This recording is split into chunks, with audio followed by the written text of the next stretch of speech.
live from WTVO Rockford and your home team. Eyewitness News at 5 starts now. A local fire department announces plans to help the family involved in the Freeport house explosion. Proceeds from a community fundraiser will go to the couple. Local shoppers push their carts down the aisles of a new Rockford store for the first time. The franchise means bargains and jobs for the local economy.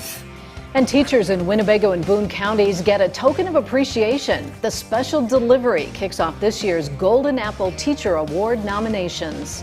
Good evening, I'm Mimi Murphy. And I'm Eric Wilson. Community members come together to help a family in need. A local fire department announces it's giving all the funds from an upcoming event to the victims of the Freeport house explosion. On Tuesday, 2 people were airlifted to a Rockford hospital after their house blew up. Both have serious injuries. On Saturday, the Cedarville Fire Protection District will donate proceeds from its annual party to the couple.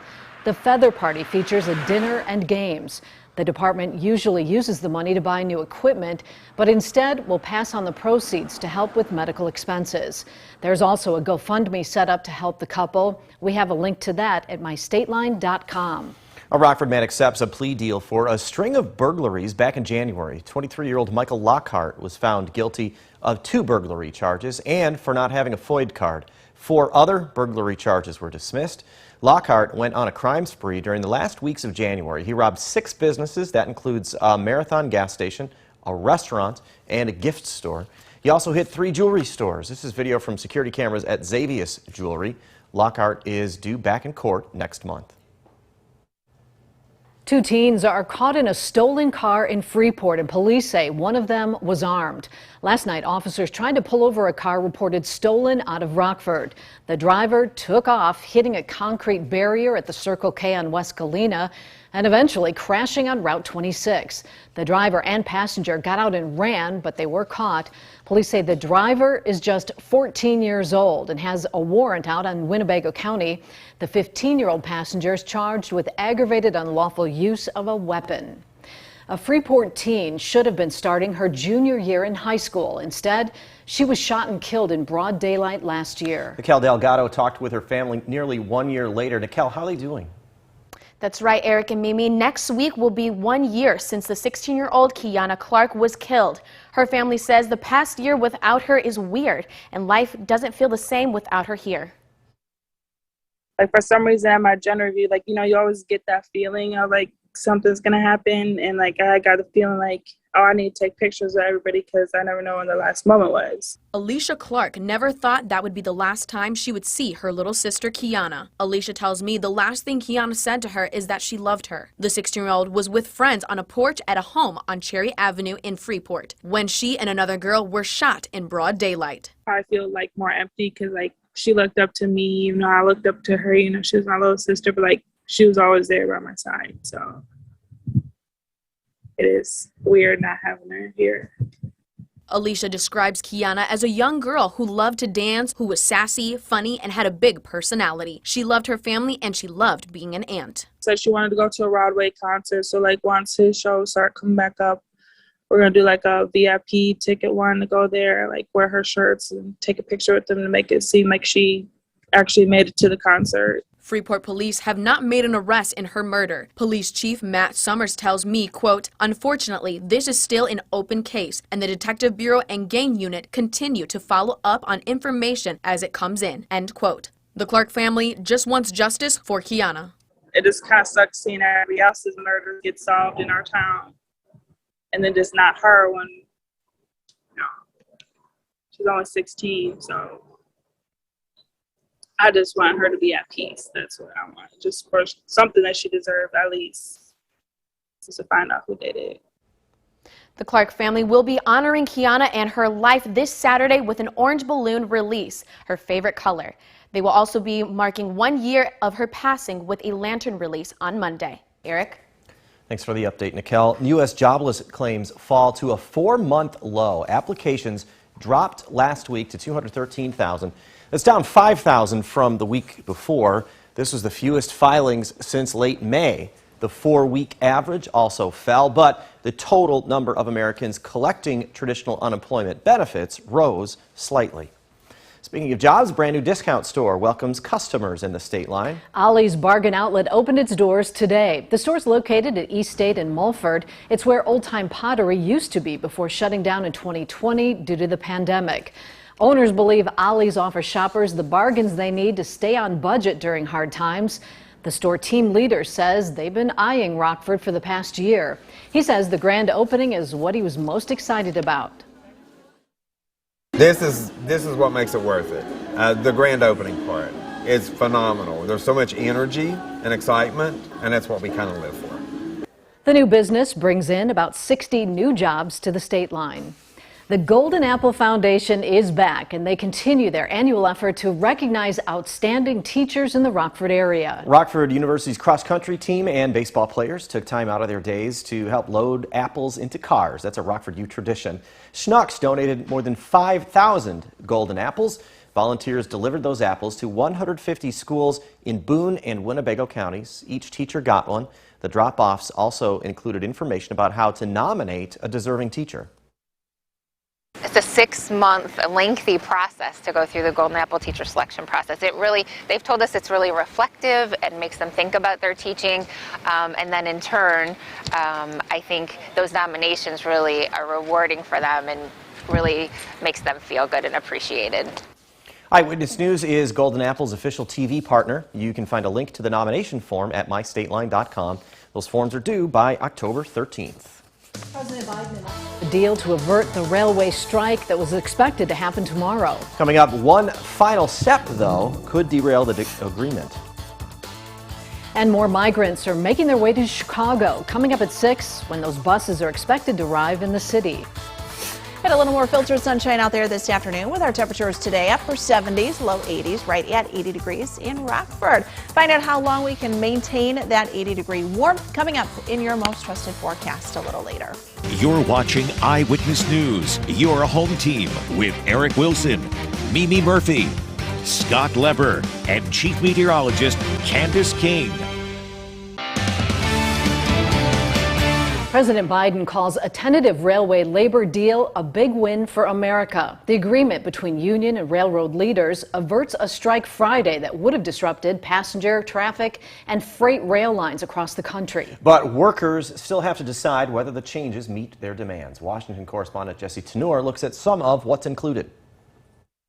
They're still standing. After a marathon day of negotiating, 20 straight hours. President Biden thanked union and railroad executives for reaching a tentative agreement to avert a looming strike Friday. This is a great deal for both sides. The agreement includes raises and bonuses for 115,000 unionized railroad workers, along with the ability to take unpaid sick days without facing penalties. They earned and deserve these benefits. President Biden said the deal can also help the railway companies by improving recruitment and retention efforts. They're really the backbone of the economy. Economists predicted a strike could halt shipments of food and fuel at a cost of up to $2 billion a day in lost productivity, and Congress was ready to act. If the trains stop running, our economy grinds to a halt. Wednesday, Republicans, including Mississippi Senator Roger Wicker, tried to pass a joint resolution forcing both sides to adopt recommendations from a presidential emergency board, which some unions did not support.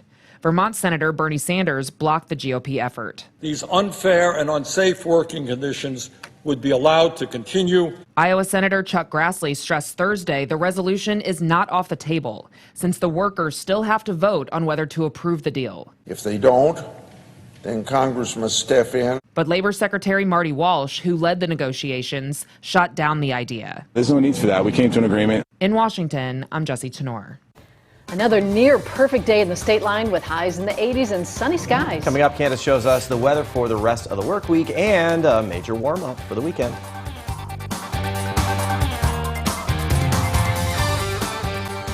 Now, your first warned weather forecast from Chief Meteorologist Candace King. Pretty quiet out there this evening. We take a live look with our Supply Corps camera here, brought to us by Window World. A little more filtered sunshine, but still comfortable as our temperatures today made it into the upper 70s and low 80s. We've got high pressure that remains in control, although our jet stream eventually begins to break down as that trough of low pressure, or that dip in the jet stream, works a little further here to the east. Underneath that, you get a little more active weather that could slide closer to us as we get into the weekend. We're currently at 80 degrees right now in Freeport, 79 in Rockford, 78 in Poplar Grove, DeKalb 79 in Rochelle, and sitting at 81 right now down in Dixon.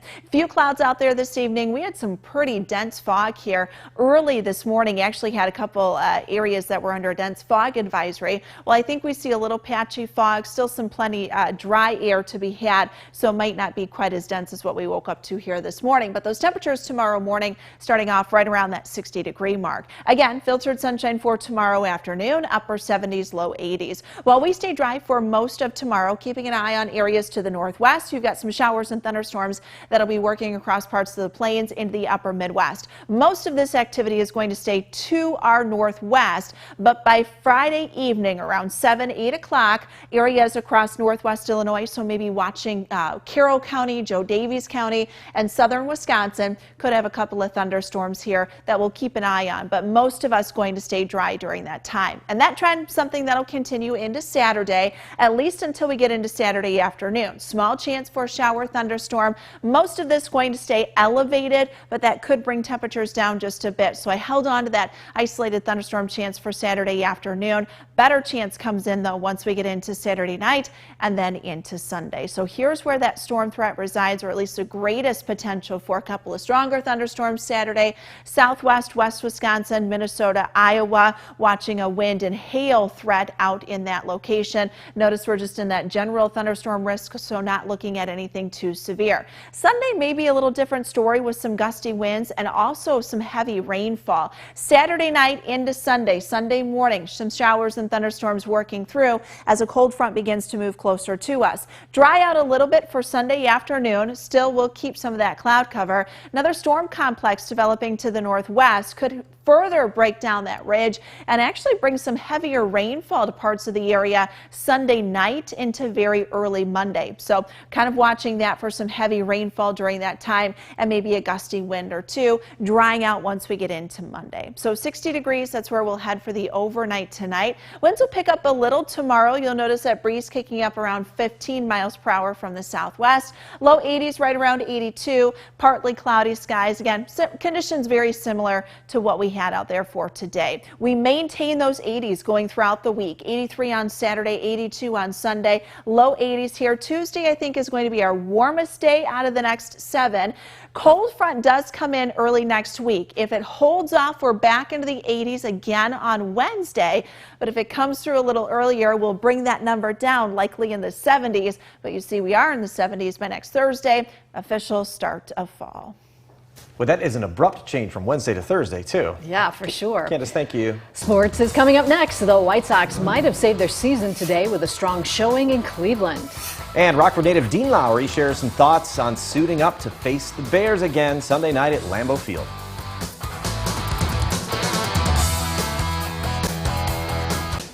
Now sports with sports director Scott Leber. I know you White Sox fans have been frustrated by the Sox underachieving all season, but this AL Central Division race is not over. The Guardians' slim lead is far from insurmountable. The Sox cut it to 3 this afternoon in Cleveland. The Guardians pretty much conceded this game by going with Hunter Gaddis as their starting pitcher. He was called up from the minors. He was clobbered in his only previous start. Same thing happened today. Gavin Sheets with that 2-run blast in the second inning. The next batter, Andrew Vaughn, and he went deep.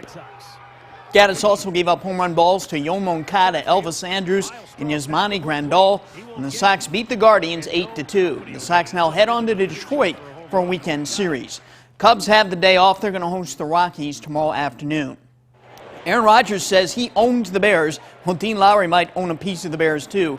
The Rockford native is 11-1 against them since joining the Packers in 2016.